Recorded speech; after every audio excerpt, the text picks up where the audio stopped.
সারা দেশে তাপপ্রবাহের পাশাপাশি কয়েকটি জেলার ওপর দিয়ে বয়ে যাচ্ছে অতি তীব্র তাপপ্রবাহ। পাবনা, যশোর, চুয়াডাঙ্গায় তীব্র তাপদাহে রূপ নিয়েছে অতি তীব্র তাপদাহে। গত কয়েকদিন তাপমাত্রা 40 থেকে 41 ডিগ্রির ঘরে ওঠানামা করলেও এখন তা 42 ডিগ্রি। আবহাওয়া অফিস জানিয়েছে সামনের দিনগুলোতে এটি আরও বেড়ে 44 ডিগ্রি পর্যন্ত হতে পারে। বেলা বাড়ার সঙ্গে সঙ্গে বাড়ছে অসহনীয় গরমের তীব্রতা, এতে বিপর্যস্ত হয়ে পড়েছে জনজীবন। সারা দেশে আবহাওয়া অফিসের সতর্কতামূলক হিট অ্যালার্ট চলছে। গরমের কারণে শিক্ষা প্রতিষ্ঠান 7 দিন বন্ধ ঘোষণা করা হয়েছে।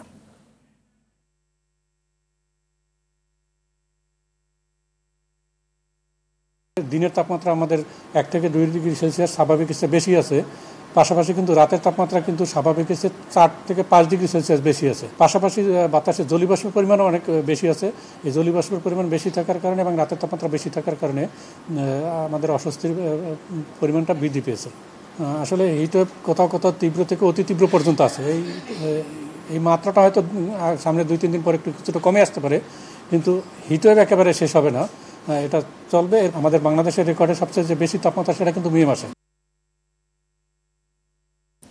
দর্শক, রাজধানী চন্দ্রিমা থেকে সরাসরি যোগ দিচ্ছেন সহকর্মী দীপ্ত চন্দ্র পাল।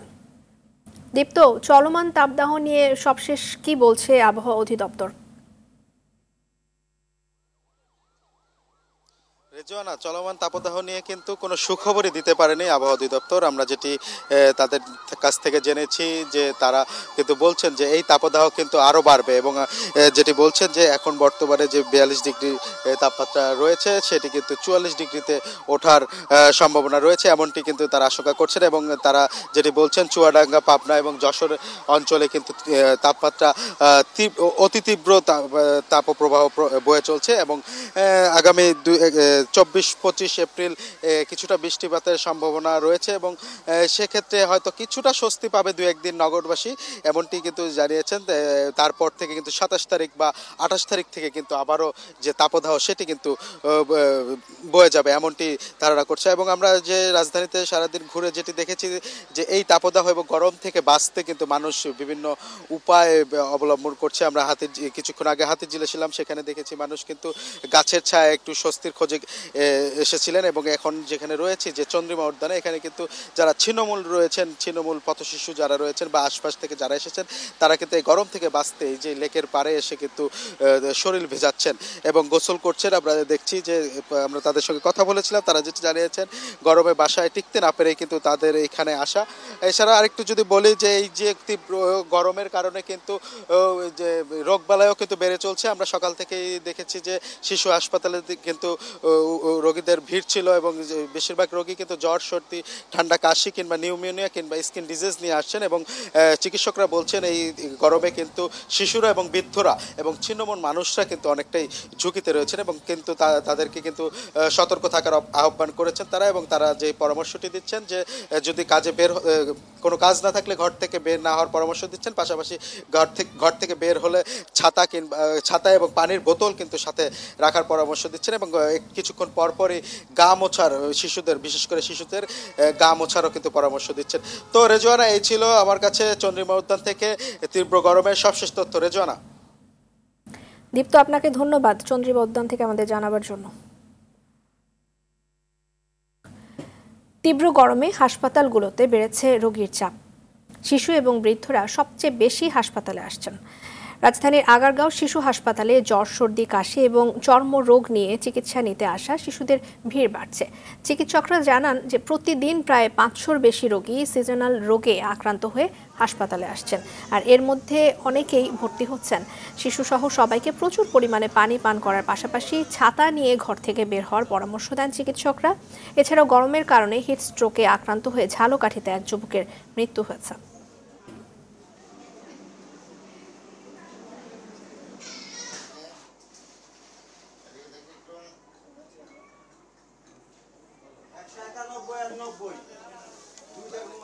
ছোট ছোট দাগ উঠছে, এই গরমের থেকে হয়েছে। গরমে ঘেমে যে আবার শুকায় যে ওই গরমের কারণে আর কি এই ঠান্ডা, জ্বর, কাশি, ঠান্ডাটা। গরমের যে ডিজিজগুলো সেগুলো অলরেডি আমাদের ব্যাপক আকারে আসছে, যেমন ডায়রিয়া, তারপরে স্কিন ডিজিজ বিভিন্ন, হ্যাঁ, এর পাশাপাশি জ্বর, ঠান্ডা, কাশি, ফ্লু, ভাইরাল ফ্লু বলেন, আবার ছোট এবং বয়োবৃদ্ধ বাচ্চাদের যেগুলো নিউমোনিয়া এবং সেটা মারাত্মক আকারে যে মানে অন্যান্য রোগের সাথে, হ্যাঁ, একসাথে থেকে সেগুলো নর্মাল ভর্তি এবং আইসিইউতেও চিকিৎসা পাচ্ছে। দর্শক, আপনাদের একটু জানিয়ে রাখি, দুপুর 1টায় রাজশাহীতে 40 ডিগ্রি সেলসিয়াস তাপমাত্রা রেকর্ড করা হয়েছে। আর এই বিষয়ে আমরা জানবো, এই বিষয়ে আরও জানতে সেখান থেকে সরাসরি যুক্ত হচ্ছেন মোস্তাফিজ রকি। মোস্তাফিজ, একটু জানাবেন যে তীব্র গরমে হাসপাতালে রোগীর চাপ এবং জনজীবন কি অবস্থা?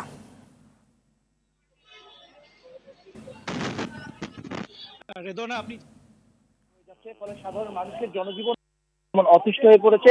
অপরদিকে কিন্তু আমরা দেখতে পাচ্ছি শিশু সহ নানান ধরনের নানা বয়সী যারা মানুষ রয়েছে তারা কিন্তু নানান গরমজনিত রোগে কিন্তু আক্রান্ত হচ্ছে। এরই মধ্যে রাজশাহী মেডিকেল কলেজ হাসপাতাল সহ অন্যান্য যে সমস্ত হাসপাতালগুলো রয়েছে, হাসপাতালগুলোতে কিন্তু আমরা দেখেছি গরমজনিত রোগীর যে সংখ্যা সেটি কিন্তু ক্রমান্বয়ে কিন্তু আসলে বাড়ছে। এবং আজকে কিন্তু রাজশাহী মেডিকেল কলেজ হাসপাতালের কর্তৃপক্ষের সাথে আমি কথা বলেছি। গত 24 ঘন্টায় তারা আমাকে জানিয়েছেন এ পর্যন্ত গরমজনিত রোগে 53 জন কিন্তু আসলে ভর্তি রয়েছেন, তার মধ্যে অধিকাংশ আসলে শিশু রয়েছেন।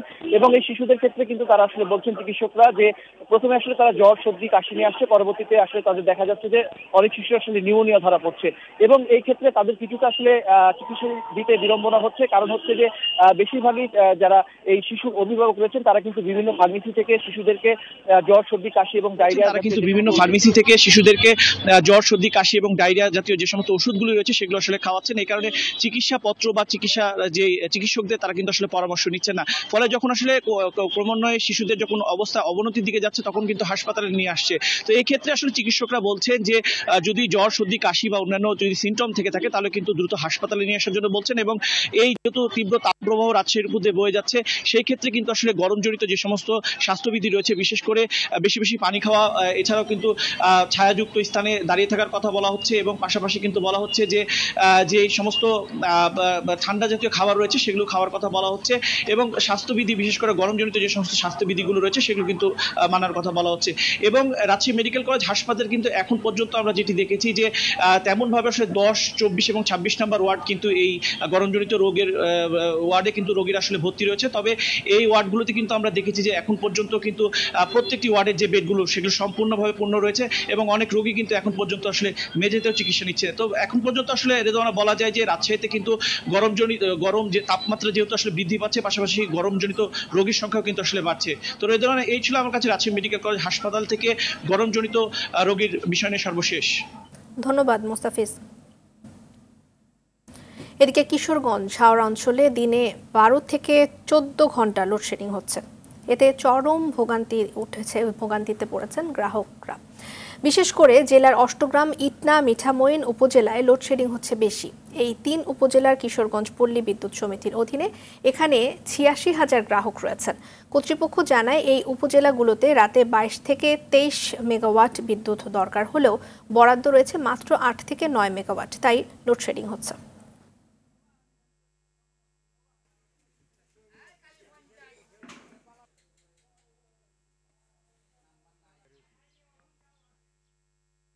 এই মুহূর্তে কিশোরগঞ্জের অষ্টগ্রাম থেকে সরাসরি যোগ দিচ্ছেন সহকর্মী মোহাম্মদ ফরিদ রায়হান। ফরিদ, দেখা গেছে যে কিশোরগঞ্জে হাওড়া অঞ্চলে 12 থেকে 14 ঘন্টা লোডশেডিং হচ্ছে। তো এই লোডশেডিংটা কমাতে কর্তৃপক্ষের কোনো উদ্যোগ দেখেছেন কিনা?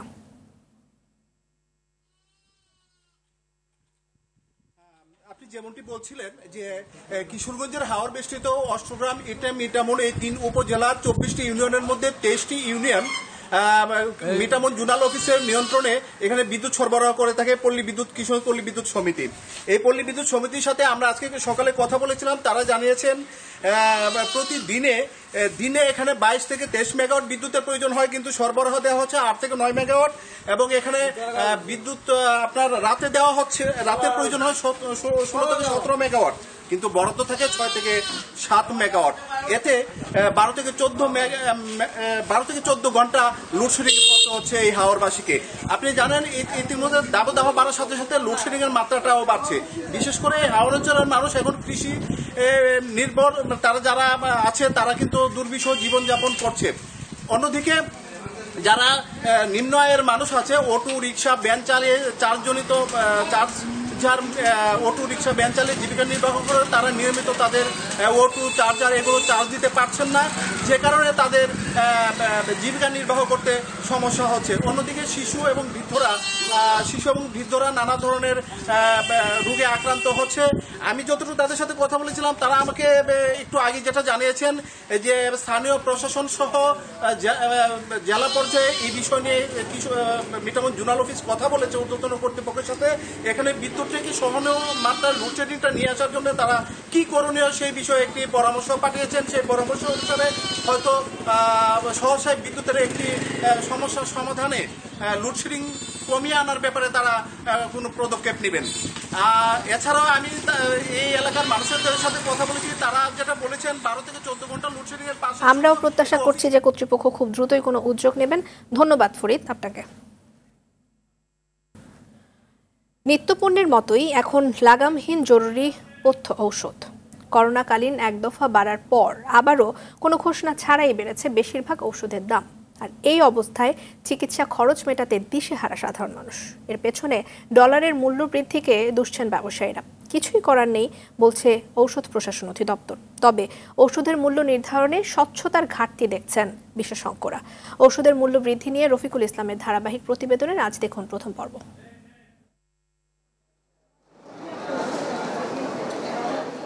2019 সালে চাকরি জীবন শেষ করেন সোনালী ব্যাংকের মতিঝিল শাখার নিরীক্ষা বিভাগে কর্মরত খোরশেদ আলম। স্বপ্ন ছিল অবসরে স্ত্রী সন্তানদের নিয়ে সুখে শান্তিতে দিন কাটাবেন। কিন্তু 2021 সালে হঠাৎ বুকে ব্যথা ওঠার পর জানতে পারেন তিনি হৃদরোগে আক্রান্ত। গেল 3 বছরে চিকিৎসা বাবদ খরচ হয়েছে 5 থেকে 6 লক্ষ টাকা, যার বেশিরভাগ চলে গিয়েছে ওষুধ ক্রয়ের পিছনে। কিছু টাকা পয়সাও ছিল এবং আত্মীয় স্বজনও কিছু দিছে। ওষুধের পিছিয়ে যে খরচ হচ্ছে, উনি যে টাকা পান তারপরে মনে করেন 10 দিনে ওর মেডিসিনের দাম হয় না। আর স্বাভাবিক জীবন যাপন করা, খাওয়া দাওয়া, পড়া, এগুলো অনেক কষ্ট হচ্ছে। ওষুধের দাম বাড়ায় দিশেহারা রোগীরা। আগে ওষুধ কিনতে 200 টাকা, এখন 400 টাকা। 6 বছর দাম বাড়ছে এবং উইদাউট নোটিশে বাড়ছে দাম। বিনা ওষুধ কিনায় মানুষ মারা যাবে, এই হারে দাম বাড়াই দিছে। করোনা মহামারীর সময় ওষুধের যে দাম বেড়েছিল তা আর কমেনি। চলতি বছরের শুরু থেকে আবারও শুরু হয়েছে অস্থিরতা। সব থেকে বেশি বেড়েছে অ্যান্টিবায়োটিক জাতীয় ওষুধের দাম। ব্যবসায়ীরা বলছেন ডলারের মূল্য বৃদ্ধির কারণে ওষুধ তৈরির সব কাঁচামাল আমদানিতে বেড়েছে খরচ, আর তাই বেড়েছে ওষুধের দাম। ডলারের অবস্থা হলো 130 টাকা করে, এবং এমন অবস্থা হলে যে আমরা আমাদের এলসিকে কোনো ব্যাংক করতে চাই না, যার ফলে অনেক ওষুধই আমরা যারা পুরানো র ম্যাটেরিয়াল ছিল আমরা কোনো কম করে সরবরাহ করতেছিলাম। এইটা হলো ওষুধ দাম বাড়ার কারণ। ওষুধ প্রশাসন অধিদপ্তর সম্প্রতি ওষুধের দাম বাড়াকে স্বাভাবিক হিসেবেই দেখছেন। আন্তর্জাতিক বাজারের জন্য, ডলারের ক্রাইসিস এর জন্য কিছু ওষুধের দাম এই ডলারকে এইটাকে সমন্বয় করা হচ্ছে। 10-12%, 15% এরকম 170 আইটেমের দাম মূল্য নির্ধারণ করতে পারি। এর বাইরের মূল্যগুলো কোম্পানি নিজেরাই করে, আমাদের কাছে শুধু প্রাইস সার্টিফিকেট নাই। বিশেষজ্ঞরা বলছেন ওষুধের মূল্য নিয়ন্ত্রণে আইনের সঠিক প্রয়োগের পাশাপাশি প্রয়োজন স্বচ্ছতা। যারা স্টেক হোল্ডার ওষুধের সাথে, তারা বছরে কমপক্ষে 2 বার বসবে যে কাঁচামাল ইন্টারন্যাশনাল মার্কেটে কোনটার দাম বাড়লো, কোনটার দাম কমলো, সবাই যেন উইনে থাকে, ওইভাবে দামটা ঠিক হোক এবং এই দামটা পাবলিশড হবে গ্যাজেটে। ওই গ্যাজেটের কপিটা আপনি দোকানে টানানোর ব্যবস্থা করে দেন আর নেটে দিয়ে দেন। রফিকুল ইসলাম, RTV, ঢাকা। চট্টগ্রামের হালিশহর সেনানিবাসে বঙ্গবন্ধু শেখ মুজিব ব্যাটারি কমপ্লেক্সের উদ্বোধন করলেন প্রধানমন্ত্রী শেখ হাসিনা। এ উপলক্ষে বেলা 11:15টায় চট্টগ্রামের হালিশহর সেনানিবাসের আর্টিলারি সেন্টার ও স্কুলে পৌঁছেন তিনি। উদ্বোধন শেষে নবনির্মিত বঙ্গবন্ধু শেখ মুজিব ব্যাটারি কমপ্লেক্সে স্থাপিত আর্টিলারি জাদুঘর পরিদর্শন করেন প্রধানমন্ত্রী। আর এ সময় তিনি জাদুঘরে বঙ্গবন্ধু শেখ মুজিবুর রহমানের প্রতিকৃতি, মহান মুক্তিযুদ্ধে মুজিব ব্যাটারির প্রথম গোলাবর্ষণকারী ঐতিহাসিক 3.7 ইঞ্চি হাউইটজার আর্টিলারি রেজিমেন্টের ব্যবহৃত গোলা বারুদ, মুক্তিযুদ্ধে গোলন্দাজ বাহিনীর উল্লেখযোগ্য অপারেশনের ইতিহাস নিয়ে তৈরি স্মৃতি স্মারক দেখেন। আর এ সময়ে মন্ত্রিসভার সদস্য, 3 বাহিনী প্রধান, ঊর্ধ্বতন সামরিক ও বেসামরিক কর্মকর্তা ও বিভিন্ন পদবীর সেনা কর্মকর্তারা উপস্থিত ছিলেন। এরপর প্রধানমন্ত্রী দরবার হলের সভায় যোগ দেন। রাজধানীর খিলগাঁও রেলগেটে ট্রেনে পায়ের আঙুল কাটা পড়েছে অর্থনীতিবিদ এবং তেল গ্যাস খনিজ সম্পদ ও বিদ্যুৎ বন্দর রক্ষা জাতীয় কমিটির সদস্য সচিব আনু মোহাম্মদের। সকাল 9:30টার দিকে এই দুর্ঘটনাটি ঘটে। পরে গুরুতর অবস্থায় তাকে ঢাকা মেডিকেল কলেজ হাসপাতালে জরুরি বিভাগে নেওয়া হয়। তার স্বজনরা জানিয়েছেন যে দিনাজপুর থেকে ঢাকা আসছিলেন আনু মোহাম্মদ। খিলগাঁওয়ে ট্রেন থেকে নামতে গিয়ে পা পিছলে ট্রেনের চাকার নিচে পা চলে যায়। এতে বাঁ পায়ের সব আঙুল কেটে যায়। চিকিৎসকরা জানিয়েছেন তাকে বার্ন ইউনিটে চিকিৎসা দেওয়া হচ্ছে। সোমালি জলদস্যুদের কবল থেকে মুক্ত বাংলাদেশি জাহাজ এমভি আবদুল্লাহ আজ বিকেলে দুবাইয়ের আল হামরিয়া বন্দরে পৌঁছবে। জিম্মি হওয়ার কারণে পুনর্নির্ধারিত সময়ের 32 দিন পর 23 নাবিক সহ বাংলাদেশ সময় সন্ধ্যা 6টার দিকে জাহাজটি বহির্নোঙরে অবস্থান নেবে। একদিন পর ভিড়তে পারে জেটিতে। এদিকে সোমালি জলদস্যুদের মুক্তিপণ দেওয়ার বিরুদ্ধে কড়া হুঁশিয়ারি উচ্চারণ করেছে ইউরোপীয় ইউনিয়ন। মুক্তিপণ দেওয়ার ফলে ভারত মহাসাগর এবং এডেন উপসাগরে জাহাজ ছিনতাইয়ের ঘটনা আরও বাড়ার আশঙ্কায় উদ্বেগ প্রকাশ করেছে ইইউ। ইসরায়েলি আগ্রাসনে প্রসূতি নারী এবং শিশুসহ নিহত হয়েছেন 22 ফিলিস্তিনি। এদিকে গাজার খান ইউনিস শহরের নাসের মেডিকেল কমপ্লেক্সে একটি গণকবরে 50 মরদেহের সন্ধান পাওয়া গেছে। এদিকে ইসরায়েলকে সামরিক এবং মানবিক সহায়তার জন্য যুক্তরাষ্ট্রের পার্লামেন্টের প্রতিনিধি পরিষদে পাশ হয়েছে বহুল আলোচিত বিল। বিস্তারিত ইমতিয়াজ আহমেদের রিপোর্ট।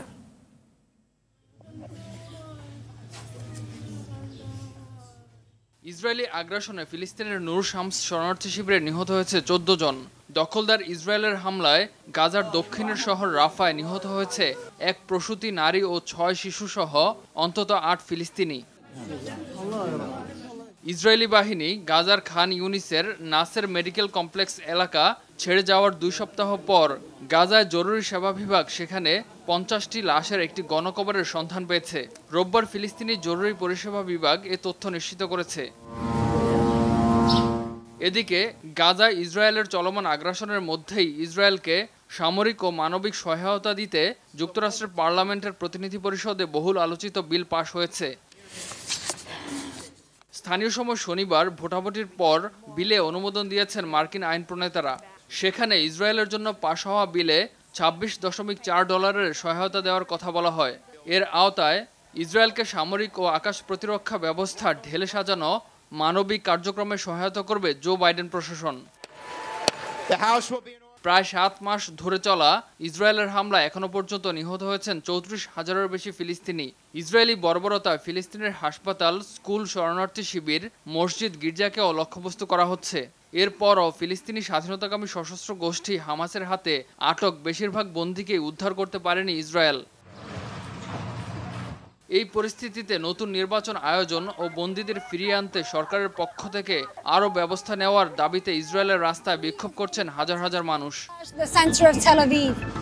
এদিকে যুক্তরাষ্ট্রের কলম্বিয়া বিশ্ববিদ্যালয়ে গাজায় ইসরায়েলের চলমান আগ্রাসনের বিরুদ্ধে তৃতীয় দিনের মতো বিক্ষোভ অব্যাহত রয়েছে।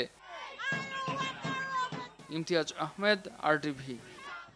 5 মাসের ব্যবধানে একই কাজের জন্য দরপত্র আহ্বান করা হয়েছে 2 বার। আদালত প্রথম দরপত্রের জটিলতা 7 দিনের মধ্যে নিরসনের আদেশ দিলেও তা পাশ কাটিয়ে বেতার যন্ত্র কিনতে নতুন দরপত্র আহ্বান করে পুলিশ টেলিকম সংস্থা। অভিযোগ উঠেছে পছন্দের প্রতিষ্ঠানকে কাজ দিতে উঠে পড়ে লেগেছে কিছু অসাধু কর্মকর্তা। ভিন্ন নামে নতুন দরপত্রে অংশ নেওয়া 3 প্রতিষ্ঠানের মালিকও একই ব্যক্তিরা। বিস্তারিত সুমন তানভীরের প্রতিবেদনে দেখব। সরকারি বিভিন্ন সংস্থার দরপত্র নিয়ে দুর্নীতির কথা হরহামেশাই শোনা যায়, তবে এর বেশিরভাগই হয় গোপনে। কিন্তু গত বছর থেকে পুলিশের বেতার যন্ত্র কেনা নিয়ে অনেকটা প্রকাশ্যেই পছন্দের প্রতিষ্ঠানকে কাজ দিতে উঠে পড়ে লেগেছে পুলিশ টেলিকম সংস্থার কিছু অসাধু কর্মকর্তা। নথি বলছে 2023 সালের 5 আগস্ট প্রথম দরপত্রে অংশ নেওয়া 3 প্রতিষ্ঠানের একটি সিঙ্গাপুর ভিত্তিক technique communication and electronic limited বাদ পড়ে যায় স্যাম্পল টেস্টিংয়েই। অথচ বাংলাদেশি এজেন্ট MDM ট্রেডার্স লিমিটেডের মাধ্যমে বিগত 9 বছরে প্রায় 400 কোটি টাকার বেতার যন্ত্র সরবরাহ করে প্রতিষ্ঠানটি। এরপর থেকেই নতুন দরপত্র ডাকতে শুরু হয় গড়িমসি। বিষয়টি করায় আদালত পর্যন্ত 7 দিনের মধ্যে আদালত বিষয়টি সুরাহা করতে বললেও এবছরের শুরুতে নতুন দরপত্র আহ্বান করে পুলিশ টেলিকম সংস্থা। আশ্চর্যের বিষয় হলো নতুন দরপত্রে অংশ নেওয়া 3 প্রতিষ্ঠানের মালিকানাতেই দেখা যায় একই ব্যক্তিদের নাম। এরা স্যাম্পল টেস্টিং এ বাদ পড়ায় এমডিএম ট্রেডার্স লিমিটেডেরও মালিক। মাননীয় প্রধানমন্ত্রী বাংলাদেশের সকলের অংশগ্রহণের জন্য ই টেন্ডার বলেন, ম্যানুয়াল টেন্ডার বলেন, যাতে অনেক ঠিকাদার অংশগ্রহণ করতে পারে সেই জন্য বারবার নির্দেশনা দিয়েছে। একই ব্যক্তি 3টা কোম্পানির অংশীদার ভিত্তিক মালিক, তাহলে উনি ওই 3টা কোম্পানি দিয়ে যদি দরপত্র অ্যাটেন্ড করে তাহলে সাথে সাথে এটা রিজেক্টেড হয়ে যাবে, নন রেসপন্স হয়ে যাবে। বিষয়টি নিয়ে পুলিশ টেলিকম সংস্থার সঙ্গে যোগাযোগের চেষ্টা করা হলে ক্যামেরার সামনে কথা বলতে রাজি হননি তারা। আপনাদের বেতার যন্ত্র কেনা নিয়ে এটা আপনি অফিসে এসে কথা বলেন, ঠিক আছে? কবে আসলে পাবো আপনাকে ভাইয়া? অফিসে না, আমাদের বসদের সঙ্গে আপনি আমার বসদের সঙ্গে কথা বলেন, ঠিক আছে? টিআইবি বলছে সরকারি দপ্তরগুলোর দরপত্রে এমন অনিয়ম দেখার দায়িত্ব দুদকের। প্রথম কথা হচ্ছে যে কয়েক পক্ষে 40টির মধ্যে 40টি কোনো একটা বিশেষ প্রতিষ্ঠান পেয়ে যাবে, এটা স্বভাবতই খুবই প্রশ্নবিদ্ধ একটা বিষয়। কোনো প্রতিষ্ঠানই যেটি বিশেষ করে রাষ্ট্রীয় অর্থে পরিচালিত জবাবদিহিতার ঊর্ধ্বে নয়। এ নিয়ে স্বরাষ্ট্র মন্ত্রণালয়ের কারো মন্তব্য পাওয়া না গেলেও আদালতের নির্দেশনা অনুযায়ী জবাব দেওয়া হয়েছে বলে জানা গেছে। Suman Tanvir, RTV, Dhaka. National life insurance আন্তর্জাতিক সংবাদ। বিদ্রোহীদের তোপের মুখে একের পর এক এলাকার নিয়ন্ত্রণ হারাচ্ছে মিয়ানমার জান্তা বাহিনী। রাখাইন সহ আশেপাশের রাজ্যগুলোতে সুবিধা করতে না পেরে এবার থাইল্যান্ড সীমান্তে অভিযান নেমেছে দেশটির হাজার হাজার সেনা। বার্তা সংস্থা রয়টার্স এই তথ্য নিশ্চিত করেছে। শনিবার থাইল্যান্ডের সঙ্গে মিয়ানমারের পূর্ব সীমান্তে বিদ্রোহী এবং সেনাবাহিনীর মধ্যে সংঘর্ষের খবর পাওয়া যায়। গেল 11 এপ্রিল সীমান্তবর্তী প্রধান বাণিজ্য শহর মিয়াবতী দখল করে প্রতিরোধ যোদ্ধা এবং জাতিগত সংখ্যালঘু বিদ্রোহীরা। আর এই ঘটনার পর থাই মিয়ানমার সীমান্তবর্তী একটি ক্রসিং সেতুতে আশ্রয় নেয় প্রায় 200 জান্তা সেনা। তাদের লক্ষ্য করে শনিবার হামলা করে বিদ্রোহীরা। দুপুরের সংবাদ এ পর্যন্তই। সবশেষ সংবাদ জানতে যে কোনো মোবাইল ফোন থেকে 24141 নাম্বারে ডায়াল করুন। জেলার সংবাদ বিকেল 4:45টায় দেখার আমন্ত্রণ রইল। ধন্যবাদ সবাইকে।